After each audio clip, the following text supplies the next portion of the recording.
하나님 말씀 읽어드리고 말씀을 나누도록 하겠습니다. 하나님 말씀은 로마서입니다. 로마서 11장 33절부터 읽겠습니다. 로마서 11장 33절부터 마지막 절까지입니다. 깊도다 하나님의 지혜와 지식의 풍성함이여 그의 판단은 헤아리지 못할 것이며 그의 길은 찾지 못할 것이로다. 누가 주의 마음을 알았느냐? 누가 그의 모사가 되었느냐? 누가 주께 먼저 들여서 갚으심을 받겠느냐? 이는 만물이 주에게서 나오고 주로 말미암고 주에게로 돌아감이라. 그에게 영광이 세세에 있을지어다. 아멘. 제가 말씀드리기 전에 이 로마서 11장 33절부터 마지막 절까지 읽었지만 오늘 이 말씀을 강해하려고 하는 것은 아닙니다. 하지만 말씀을 이렇게 듣다 보면 왜 이 본문을 읽었는지를 아시게 될 것입니다. 오늘 제가 말씀드릴 주제는 복음이란 무엇인가 하는 것입니다. 복음이란 무엇인가? 자, 우리가 흔히 복음하면 뭘 생각합니까? 구원 혹은 죄사함. 그래서 어떤 교단에서는 죄사함, 거듭남의 비밀 해가지고 이제 복음을 전하는 것도 이렇게 보게 되는데, 우리가 복음하면 이 복음의 반대의 반대를 생각을 합니다. 자, 복음의 반대의 반대. 자, 그럼 복음의 반대가 무엇입니까? 율법을 우리가 생각을 합니다. 율법을. 그러니까 이 율법의 반대로 이 복음을 생각하기 때문에 우리가 이 복음의 이 폭을 좁게 갖게 되는 것을 보게 됩니다. 하지만 이 복음이 얼마나 폭넓은 것인지, 또 이 하나님의 은혜라고 할 때 이 은혜가 얼마나 폭이 넓은 것인지를 알아야 되겠습니다. 그래서 우리가 이 복음이라는 말을 사용할 때 단순히 죄사함에 국한시키고 또 지옥을 면하게 하는 이 심판을 면하게 하는 그런 그 차원에서만 머물게 해서는 안 될 것 같습니다. 자, 일단 이 복음이라는 말은 헬라어로 유앙겔리온이라고 합니다. 유앙겔리온. 한번 같이 해볼까요? 유앙겔리온. 유앙겔리온이라는 말인데, 이 유앙겔리온이라는 말은 유앙겔로스라는 말에서 나왔습니다. 이 유앙겔로스라는 말은 사자. 그러니까 어떤 메시지를 전하는 사람을 유앙겔로스라고 하는데, 이 유앙겔로스에게서 유앙겔리온이 나왔습니다. 승리의 소식이나 기쁨을 일으키는 정치적인 또는 이 개인적인 소식을 전하는 사람, 이 사람이 유앙겔로스인데, 이 유앙겔로스에서 유앙겔리온이라는 말이 나왔습니다. 그리고 첫 번째로 유앙겔리온은 기쁜 소식입니다. 자, 우리 마라톤에 얽힌 이야기 아시죠? 이 마라톤에서 헬라 군대하고 페르시아 군대가 격전을 벌이게 되지 않습니까? 그 몇 배나 많은 이 페르시아 군대를 드디어 헬라군이 물리쳤습니다. 자, 이 기쁜 소식을 전하고자 이제 이 마라톤이라는 곳에서 한 병사가 출발을 해가지고 이제 그 헬라 궁전에 이르러서 승리의 소식을 전하고 죽습니다. 자, 그 사람이 바로 유앙겔로스라고 할 수가 있습니다. 그러니까 이 전쟁에서의 승리의 소식을 전하는 사람, 이게 유앙겔리온이고, 그 사람이 전하는 이 기쁜 소식이 바로 유앙겔리온입니다. 유앙겔리온.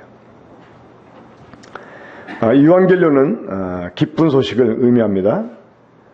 그리고 그 전달문 내용, 이 전달문 내용이 승리의 소식이 있지만 이 기쁨의 소식이 또한 있음을 보게 됩니다. 그리고 유앙겔리온이 의미하는 또 다른 말이 있는데, 이 말은 그 신탁, 다시 말해서 그 신이 사람들에게 전하는 이 메시지, 이것이 유한계의 하나의 그 의미가 됩니다. 또 그리고 특별히 그 옛날 로마 시대 때는 황제 숭배를 했지 않았습니까? 황제 숭배. 자, 우리가 이 로마 시대 황제 숭배만 아니라 간혹 이 동양의 어떤 그 역사를 보게 되면 우리 한국에서도 그런 일이 있죠. 어떤 그 왕이 될 만한 사람이 태어날 때 징조가 나타납니다. 근데 그런 그 징조들도 하나의 그 신탁이라고 할 수 있는 거죠. 뭐 이성계에 얽힌 이야기 있지 않습니까? 뭐 이렇게 관상을 보러 갔는데 뭐 하면서 그런 것들이 일종의 신탁인데 그런 그 신탁이 바로 유한겔리온이었습니다. 그러니까 이 어떤 통치자의 탄생 혹은 통치 시대 또 그 사람이 즉위할 거 그리고 어떤 그 신탁 통치자가 하는 말들, 행동들 이런 것들이 이 유한겔리온의 하나의 그 의미였다고 하는 것입니다. 자, 이 복음이라는 말은 신약성경에서 총 144번이 나옵니다. 제가 잘못 셌는지 모르지만 제가 세본 결과 이 복음이라는 단어가 144번 나오더라고요. 그리고 구절수로는 113번이 나왔습니다. 그 중에 이 하나님의 그 중에 이 복음을 일컫는 그런 수식어가 8가지가 있었어요. 첫째는 천국, 곧 하나님 나라의 복음. 그러니까 이 복음을 지칭할 때 천국 복음 혹은 하나님 나라의 복음이라고 지칭이 됐습니다. 이것이 4구절. 그리고 이 하나님의 복음이라는 말로 수식이 된 말이 7구절 나오고 또 그리스도의 복음 이게 8구절 그리고 구원의 복음 1구절 화평의 복음 2구절 은혜의 복음 1구절 영광의 복음 3구절 그리고 영원한 복음 1구절 해가지고 이 복음이라는 말만 나온 구절도 많이 있지만 이 복음이라는 말 앞에 천국 복음 혹은 하나님 나라의 복음, 하나님의 복음, 그리스도의 복음, 또 우리 주 예수의 복음, 아들의 복음 이것들은 다 이제 그리스도의 복음에 속한 것들이죠.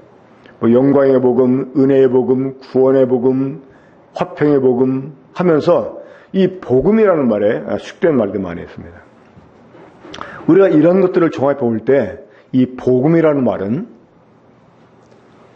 어떻게 보면 하나님의 경륜, 그러니까 하나님이 창세전부터 그리스도 안에 가졌던 이 경륜을 총괄적으로 일컫는 그런 말이라고 생각이 됩니다. 이것들이 이제 멸망할 우리들이 구원받게 되는 그 과정 속에서 좀 극대화돼서 나타나기 때문에 우리가 이 복음을 어떤 죄사함, 구원, 또 심판을 면제받음, 멸망에 있었던 건진받음 이런 차원으로 주로 생각하게 되는데 사실은 이 복음은 이 하나님의 모든 것들을 총괄적으로 일컫는 그런 말이다라고 할 수가 있겠습니다. 자, 우리 그 연지자매 아들 이름 뭐라고 졌죠? 주온? 주온. 그렇게 정식으로 지었어요? 임주온. 자, 그 임주온이가 태어난 것 자체도 사실은 은혜입니다. 자, 이미 주온이는 태어나기 전에 엄마 뱃속에, 또 엄마 뱃속에 있기 전에 아버지 몸속에 있었습니다. 그렇죠? 그건 나았잖아요. 이 부모는 존재의 시작이 됩니다. 그렇기 때문에 우리가 존재하는 한 이 부모의 낳아준 은혜는 절대 잊어버려서는 안 되는 것입니다. 우리가 부모님을 하나님처럼 공경해야 되는 이유가 여기에 있습니다. 부모님 우리의 존재의 근원이 되기 때문에. 그 어머니 은혜라는 노래 여러분 아시죠? 나실 때 괴로움 다 잊으시고 기르실 때 밤낮으로 하면서, 그러니까 이미 낳을 때부터 은혜고 낳아서도 은혜고, 그렇죠? 그게 자라는 과정 속에서 부모가 모든 걸 다 준비하고 베풀어 주잖아요. 결정적으로 막 호적을 파버리고 싶을 만큼 잘못을 범했어도 또 부모는 용서하고, 그렇죠? 물론 그 용서할 때 이 부모의 은혜가 더 극적으로 나타날 수 있죠. 그렇죠?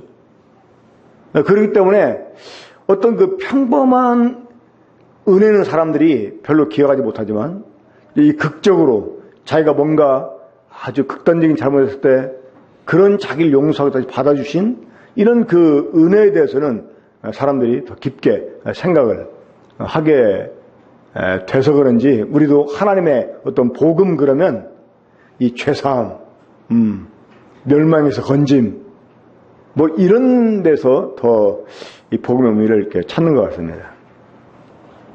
자, 이 복음은 이 하나님이 우리 사람을 위해서 행하시는 모든 것들을 총괄하는 말이다라고 제가 이미 말씀을 드렸습니다. 자, 우리 그런 의미에서 로마서 11장을 한번 다시 보겠습니다. 특별히 마지막 절 36절입니다. 이는 만물이 주에게서 나오고 주로 말미암고 주에게로 돌아갑니다. 그에게 영광이 세세에 있을지어다. 아멘. 특별히 그 앞에 보면 누가 주께 먼저 드려서 갚으심을 받겠느냐 이랬습니다. 그러니까 우리가 주님께 드린 것 때문에 주님이 우리에게 베풀어 주셨다. 이러면 은혜가 아니죠. 그렇죠? 그게 바로 율법입니다. 우리가 주님께 뭔가를 했기 때문에 그것 때문에 주님이 우리에게 뭘 주셨다. 이거는 율법이에요. 은혜가 아니에요. 하지만 처음부터 창세전에 그리스도 안에서 우리를 계획하신 것, 이것도 은혜입니다. 그렇죠? 우리가 뭐라고? 우리가 뭐라고? 하나님이 창세전부터 그리스도 안에 우리를 계획하셨대요. 사랑하는 여러분, 여러분들이 얼마나 특별한 존재인지 아셔야 됩니다. 여러분들은 지어지기 전부터 하나님의 계획 속에 있었던 사람들입니다. 근데 그 계획하신 목적이 무엇이었어요? 에베소 1장을 보게 되면 그리스도 안에서 우리가 하나님의 아들들이 되게 하려고,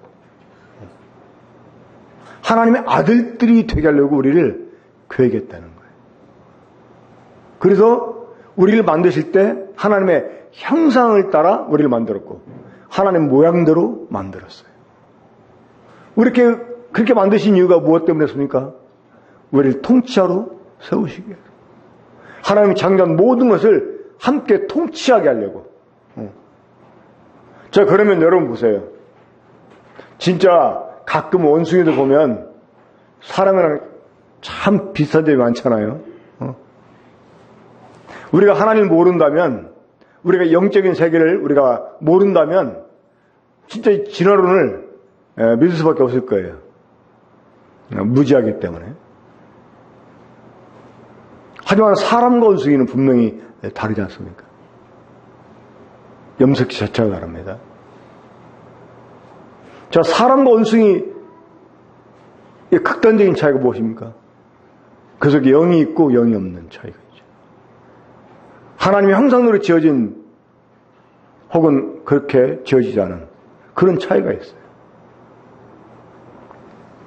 자, 우리가 껍데기만 본다면 개나 사람이나 다를 바가 뭐가 있습니까?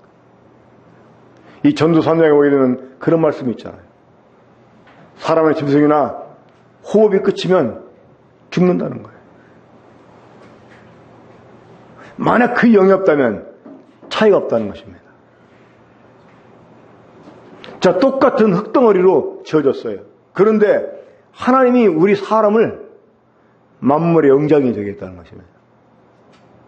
여러분, 이거 자체부터가 은혜라고 하는 거예요. 하나님이 이것을 위해서 에덴 동산 안에 생명나무를 지어놓으셨잖아요. 이미 그거부터가 복음입니다. 그거부터.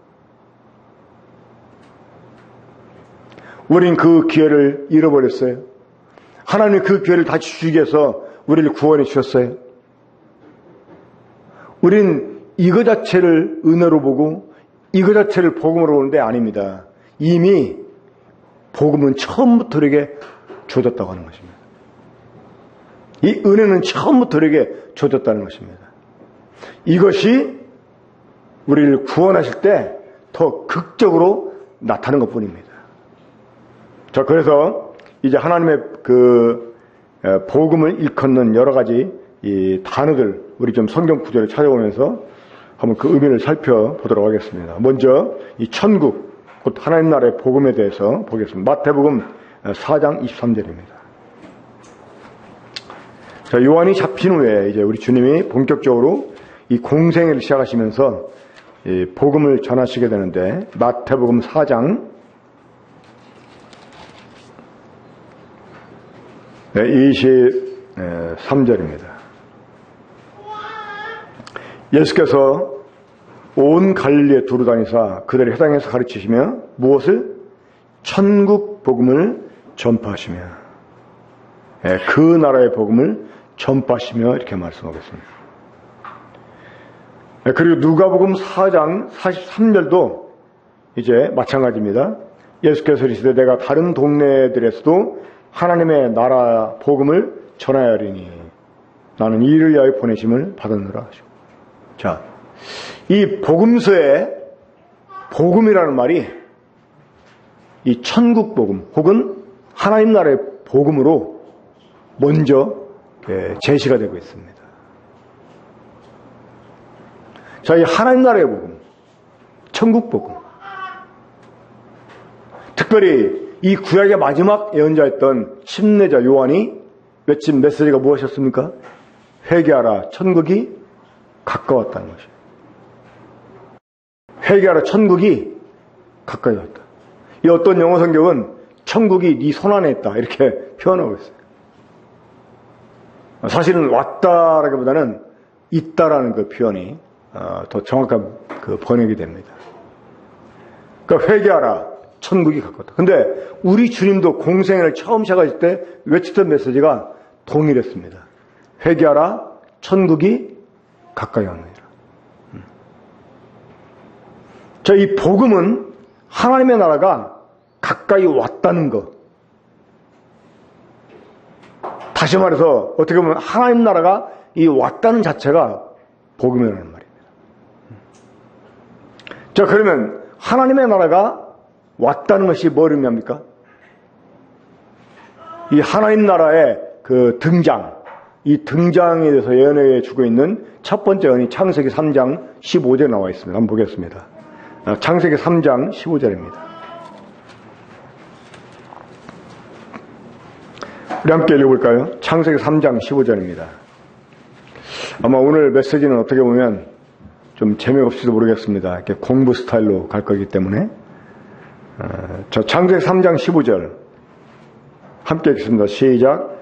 내가 너로 여자 원수가 되게 하고 내 후손도 여자의 후손과 원수가 되게 하리니 여자의 후손은 내 머리를 상할 것이요 너는 그의 발꿈치를 상하게 할 것이니라 하시고. 자, 이 사망의 권세를 잡은 마귀를 하나님께 저주하실 때 그 마귀를 여자 원수가 되게 하고 그의 후손을 여자의 후손 원수가 되게 하겠다 이렇게 말씀하십니다. 그러면서 여기서 하나님께서는 하나님의 아들의 이 개입을 예언해 주셨습니다. 이 남자의 씨를 받지 아니한 여자의 후손, 이 여자의 후손이 이 마귀의 머리를 깨트린다는 거예요. 자, 이 그 창세기 3장 15절 말씀은 하나님의 나라가 세상을 이 사망으로부터 해방시키기 위해서 개입하신다는 그런 말씀입니다.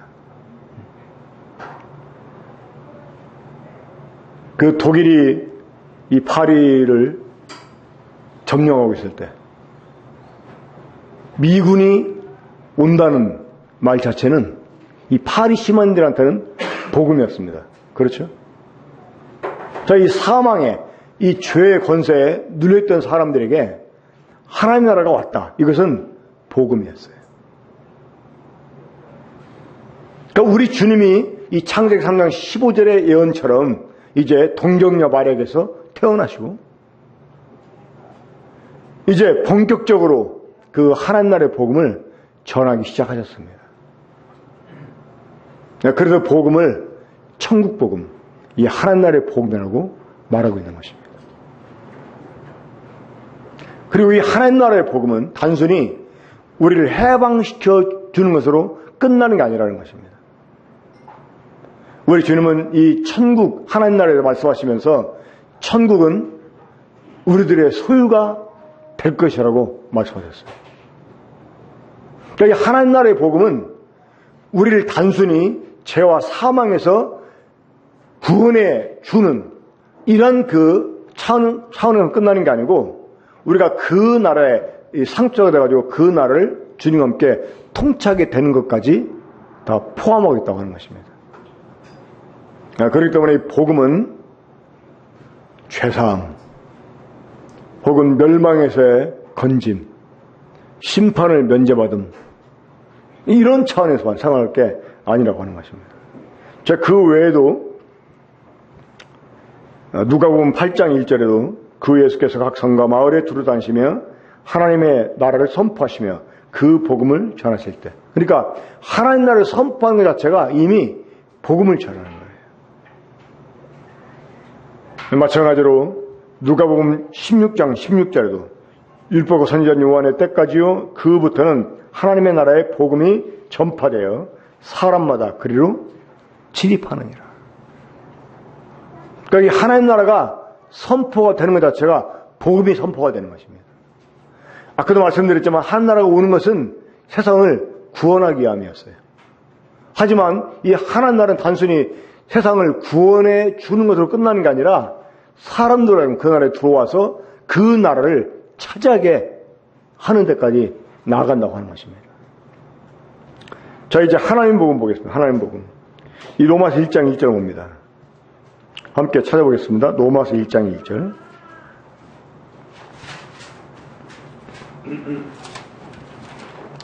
자, 로마서 1장 1절을 보시면 함께 읽겠습니다. 시작. 예수 그리스도의 종 바울은 사도로 부르심을 받아 하나님의 복음을 위하여 택정함을 입었으니.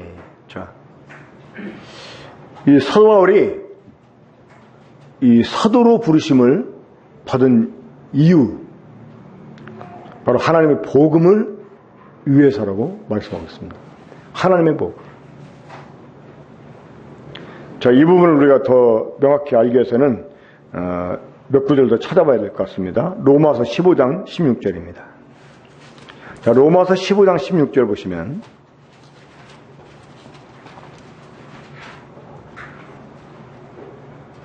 여기 함께 읽어보죠. 시작. 이 은혜는 곧 나로 이방인을 위하여 그리스도 예수의 일꾼이 되어 하나님의 복음의 지생병을 하게 하사 이방인을 제물로 드리는 것이 성령 안에서 거룩하게 되어 받으실 만하게 하려 하심이라. 여기에서도 이 하나님의 복음의 제사장이라고 말하면서 이 복음을 하나님의 복음으로 언급하고 있습니다. 또 고린도서 11장 7절에 보면 내가 너희를 높이려고 나를 낮추어 하나님의 복음을 값없이 이렇게 말하고, 자, 이 하나님의 복음은 하나님이 우리를 구원해 주시는 물론 복음이라고 말할 수가 있겠습니다. 인간이 범죄했을 때 하나님의 아들의 출현을 예언해 주시고 또 사람을 구원해 주시는 표로 사람들에게 가죽옷을 지어 주셨습니다.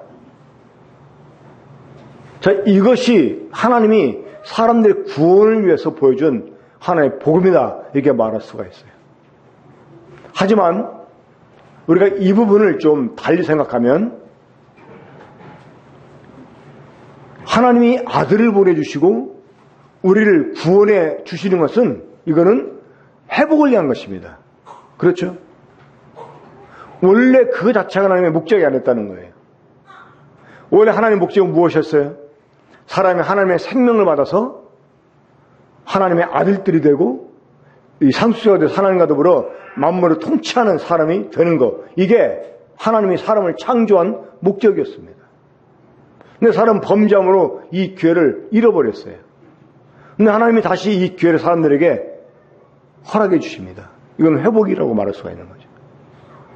그러니까 이 회복이라는 과정을 통해서 복음이 좀 극적으로 나타나는 것 뿐이지 이거 자체가 복음의 전부가 아니라고 하는 것입니다.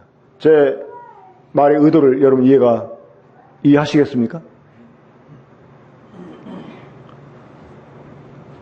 그러니까 이 하나님의 복음은 원래 하나님이 창세 전부터 교회 가시는 것까지 다 포함을 하고 있는 것입니다.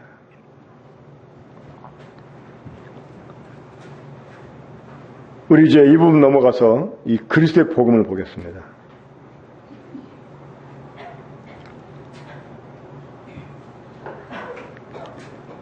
이 그리스도의 복음, 우리 빌립보서 1장 27절 보겠습니다. 이 그리스도의 복음에 관한 구절도 몇 군데가 있지만 시간이 지금 많이 없기 때문에 일단 빌립보서 1장 27절을 보겠습니다. 자, 빌립보서 1장 7절 함께 27절 함께 읽겠습니다. 자, 시작. 오직 너희는 그리스도의 복음에 합당하게 생활하라. 이는 내가 너에게 가보나 떠나 있으나 너희가 한 마음으로 서서 한 뜻으로 복음의 신앙을 위하여 협력하는 것과 여기 보면 그리스도의 복음에 합당하게 생활하라 이렇게 말씀하고 있습니다. 자, 이 그리스도의 복음은 어떤 복음일까요? 물론 이 그리스도가 오신 이유가 있죠. 이미 여러분 그리스도라는 자체가 무엇을 가리킵니까? 그분이 왕이라는 것입니다. 그분이 오셨다는 것은 그분의 나라가 왔다는 말입니다. 그분의 나라가 온 이유가 있죠. 그렇죠? 아까도 말씀드렸지만 일단 세상을 해방시키고 세상을 구원하기 위함이었습니다. 하지만 이것은 회복의 과정이었어요. 실제로 우리 주님이 그리스도로 오신 이유가 있습니다. 그 이유가 뭐냐? 우리를 자기와 같게 하시기 위해서. 주님이 낮아지셨잖아요. 이것은 낮아진 우리를 주님과 같이 높이시게 하려고 주님 낮아지신 거예요. 우리가 매주마다 이 떡에 참여하고 이 잔에 참여하는 것도 사실은 이게 주님께 참여하는 거잖아요. 오늘 저는 떡을 떼면서 그런 일을 묵상했습니다. 주님, 내가 이 주님의 떡을 떼면서 제가 주님의 몸의 일부가 되는군요. 이 떡을 떼는 것은 주님 몸에 참여하는 거지 않습니까? 이건 내가 주님과 더불어 일치하는 거예요.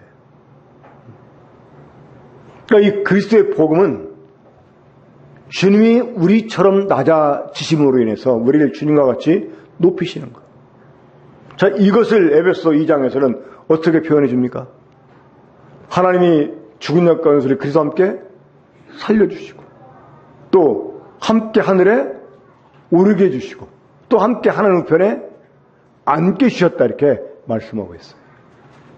그러니까 이 그리스도 복음에 합당하게 생활하라 하는 말은 어떻게 생활하라는 말입니까? 죄에서 이제 우리가 구원을 받았으니까 이제 죄 용서함 받았으니까 이제 심판에 이르지 아니하니까 지옥에 안 가게 되니까 아까 우리 예배 시간에 찬우 형제가 고백한 것처럼 죄를 지어도 괜찮다는 면허를 받은 게 아니잖아요. 그렇죠? 이 그리스도의 복음에 합당하게 생활하라 하는 말은 그리스도와 더불어 참여하게 되는 그런 합당한 삶을 가지라 그 말입니다.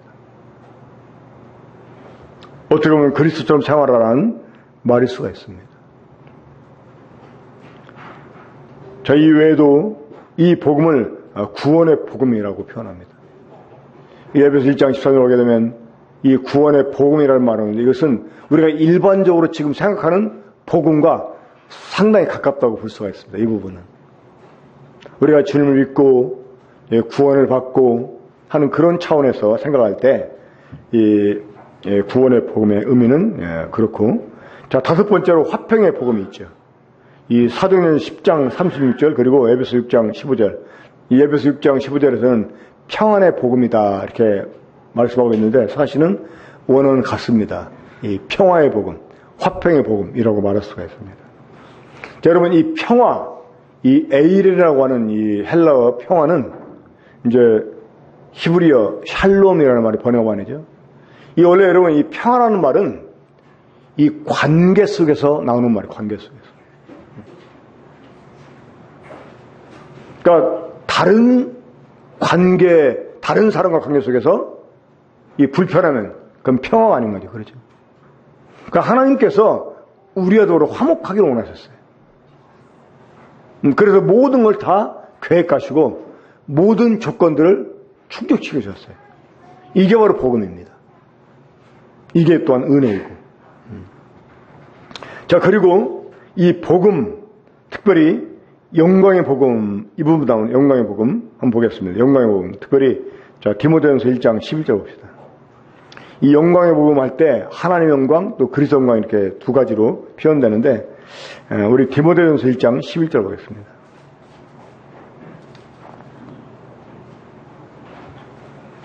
함께 읽어보죠. 시작. 이 교훈은 내게 맡기신 바 복되신 하나님의 영광의 복음을 따름이라 했습니다.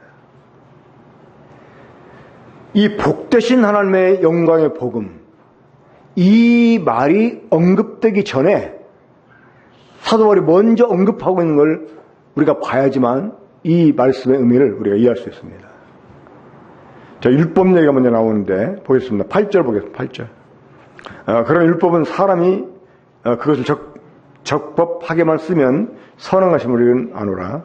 알 것은 이것이니 율법은 옳은 사람을 위하여 세운 것이 아니요 오직 불법한 자와 복종하지 아니한 자와 경건하지 아니한 자와 죄인과 거룩하지 아니한 자와 망령된 자와 아버지를 죽이는 자와 어머니를 죽이는 자와 살인하는 자며 음행하는 자와 남색하는 자와 인신매매하는 자와 거짓말하는 자와 거짓 맹세하는 자와 기타 바른 교훈을 거스리는 자를 위함이니 이 교훈은 내게 맡기신 바 복되신 하나님의 영광의 복음을 따릅니다. 자, 하나님 율법을 주신 이유, 이것은 사람들로 자기의 모습을 제대로 살펴보게 하려고 주신 것입니다. 특별히 율법은 죄인들에게 주어진 법이었습니다.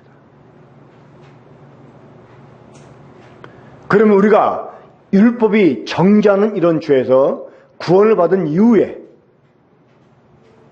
다시 말해서 우리가 복음을 듣고 이 복음을 위해 우리가 이 구원을 받은 이후에 이제 어떻게 살게 됩니까?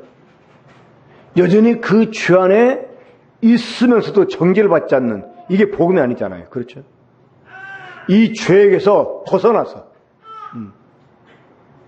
죄에게서 벗어나서 로마서 7장 후미의 삶이 아니라 로마서 8장의 삶을 살게 되는 것입니다. 영으로서 몸 행실을 죽이는 삶을 살 수 있게 되는 것입니다. 육신에 기져서 육신대로 사는 삶이 아니라 영으로서 몸의 행실을 죽이며 사는 이런 삶을 살 수 있어요. 이 복음이 이런 위대한 힘을 갖고 있습니다. 그렇기 때문에 영광의 복음이라고 표현하고 있는 것입니다. 고린도서 4장 4절 거기에 보게 되면 이 그리스도 영광의 복음의 광채라는 표현이 나옵니다. 그리스도 영광의 복음의 광채. 그러니까 이 복음은 우리들 하여금 이 멸망에서만 건져내는 것이 아니라 우리가 하여금 주님의 영광에 함께 참여하게 하는, 이런 데까지 나아가게 하는 그런 능력이 된다고 하는 사실입니다. 그래서 요한계시록 14장 6절에서는 이 복음을 어떤 복음으로 표현하는지 아십니까? 영원한 복음으로 표현해요. 영원한 복음. 이 복음은 영원한, 우리가 구원받을 때만 필요한 게 아니라 이 복음은 영원하다는 거예요. 우리의 전 삶에 이 복음은 필요하다는 거예요. 우리가 복음을 말할 때 특징적으로 또 말하는 게 하나 있어요. 뭐냐면 은혜입니다. 은혜. 이 복음이 복음된 이유는 은혜 때문인 거죠. 은혜. 은혜라는 말은 조건 없이 주어지는 것입니다. 만약에 어떤 조건으로 주어진다면 은혜가 아닌 거죠. 그렇죠? 그런 복음도 아닙니다. 이 복음은 은혜를 위해서 주어지는 것인데, 은혜는 처음부터 하나님께서 모든 걸 계획하시고 또 실행하시고 우리에게 주시고 누리게 하시고 그런 것들이죠.